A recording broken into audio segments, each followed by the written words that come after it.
Жыл сайын 19 қаңтарда православ христиандары Крещение Господне мерекесін атап өтеді. Аталған мереке барысында жазатайым жағдайлардың алдын алу бойынша қандай шаралар қабылданбақ? Бұл жайлы өңірлік коммуникациялар қызметінің ақпарат алаңында талқыланды. Толығырақ алдағы бейнематериалда.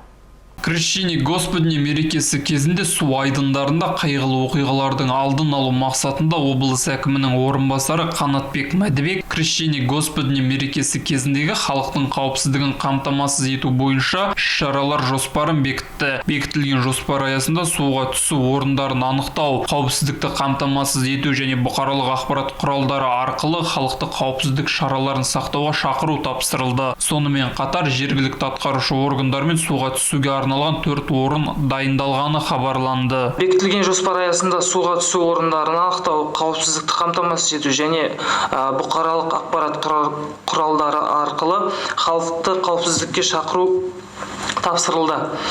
Сондай-ақ жергілікті атқарушы органдармен суға түсуге арналған 4 орын анықталды. Оны атап айтатын болсақ, Талас өзені арқылы өтетін көпірдің сол жағалауы Казпоселок ауылының маңында және де Аса көлі арқылы өтетін көпірдің жанында, жаңа Жамбыл фосфор зауытына қарай автожол бағытында және де Қаратау Жаңатас тас жолының маңындағы Әулиебастау бұлағы.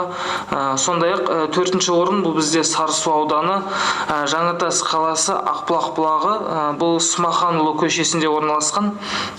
Осы аталған шомылу суға түсу орындарында білікті медицина мамандары, құтқарушылар, төтенше жағдайлар департаменті және полиция департаментінің қызметкерлерінің бригадалары 18 мен 20 қаңтар аралығында кезекшілік атқаратын болады. Айта кетейік, Жамбыл облысы төтенше жағдайлар департаменті азаматтық қорғаныс басқармасының аға офицері капитан Валихан Валиев Крещение Господне мерекесі кезінде тыйым салынған жерлерде суға түсуге болмайтынын ескертті. Сонымен қатар ол қысқы жүзудің өткір және созылмалы аурулары бар адамдар үшін қауіпті екенін айтты. Фархат Қаумен, Әділжан Сайлаубеков, Азамат Бескенов, 77 News.